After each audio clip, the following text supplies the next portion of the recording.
And there, of course, has been much attention focused on Romana Didulo and her followers in this last week. The group began as part of the larger QAnon movement, which believes there is a secret cabal running the government.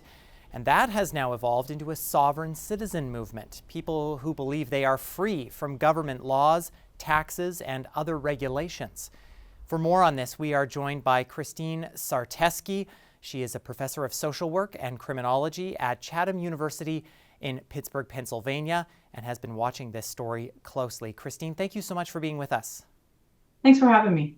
So followers of Romana Didulo believe she is effectively the supreme ruler of all the land. What leads someone to believe that sort of thing? Well, Romana herself, I believe, thinks she's very special, and I think her followers believe in that too. They don't ask for evidence. She says outrageous things, and they believe her. And the more outrageous things she says, it doesn't seem to matter. They just believe anything she says. Now, this group has been referred to many as a cult, but what exactly defines a cult?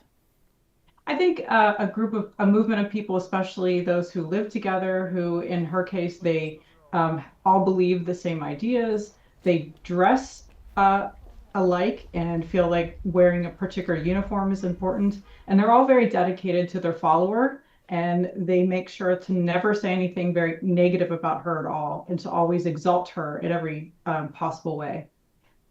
Now, this group has been in Richmond for almost 2 years now, and we've heard reports from residents there of them being filmed by group members or even harassed sometimes.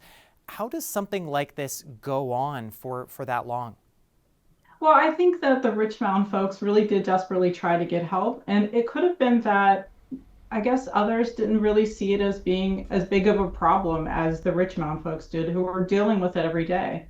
Other people just may not have known what they were dealing with, and they figured, hey, they're not really that harmful. They're just kind of, minding their own business, and so not really a big deal. Have we seen any other examples of cults or groups that are like this? Does this kind of remind you of any in particular?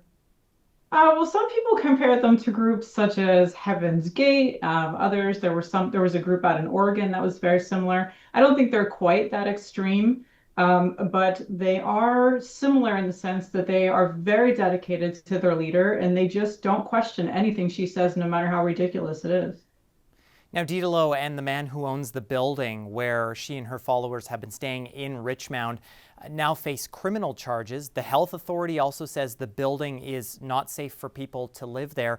So how does that, or will that, impact a group like this, given how dedicated they are to Romana Didulo? I think that it'll just make it harder for them to communicate and sort of continue on with how they were living before. But I do think that they will reconnect at some point and remain connected, it seems like. But time will tell, and we're going to see what happens in the unfolding of this. All right, Christine, thank you so much for this. Thank you.